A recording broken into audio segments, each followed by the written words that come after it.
L'innovation sur Europe 1. Bonjour Anissa Mbida. Bonjour Dimitri, bonjour à tous. Dans sa quête de durabilité et d'éthique, la mode fait de plus en plus appel à du cuir végétal. C'est une nouvelle alternative qui pourrait changer la donne, du vrai cuir cultivé en laboratoire. Oui, cultivé sur le même principe que la viande de synthèse, c'est-à-dire qu'on part de cellules de peau animale que l'on laisse se développer dans une éprouvette pour obtenir ensuite un cuir avec exactement les mêmes caractéristiques que s'il avait été prélevé sur un animal. Donc on a la même texture, la même odeur et surtout la même résistance, parce que vous l'avez dit, aujourd'hui il y a beaucoup de cuirs végétaux, du cuir d'ananas, du cuir de raisin, du cuir de champignons, de cactus, mais c'est du cuir Canada Dry, c'est-à-dire que ça ressemble à du cuir, mais ça n'a pas du tout la même longévité. Et c'est même le vilain petit secret des cuirs végétaux, pour doper de leur résistance, la plupart sont obligés d'y incorporer du polyuréthane, donc c'est une sorte de plastique, ce qui est un comble pour les produits qui sont censés être à la fois durables et biodégradables. Mais alors qu'en est-il du coût de ce cuir produit en laboratoire? Parce que la viande de culture, on sait que ça coûte une fortune. Alors oui, c'est très cher, d'autant que la technique n'est pas encore industrialisée en volume. Vitrolab, les pionniers en la matière, sortent à peine leurs premiers échantillons.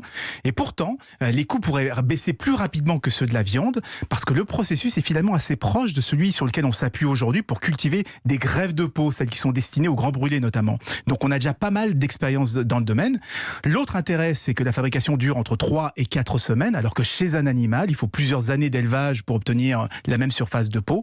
Donc évidemment, les géants du luxe l'ont bien compris, puisque le groupe Kering, Gucci, Saint-Laurent, Balenciaga, etc., vient d'investir dans cette fameuse start-up qui s'appelle Vitrolab. Alors étonnant, pourquoi des marques de luxe? Eh bien parce que la technique permettra de produire un cuir dont la qualité peut être maîtrisée dans ses moindres détails.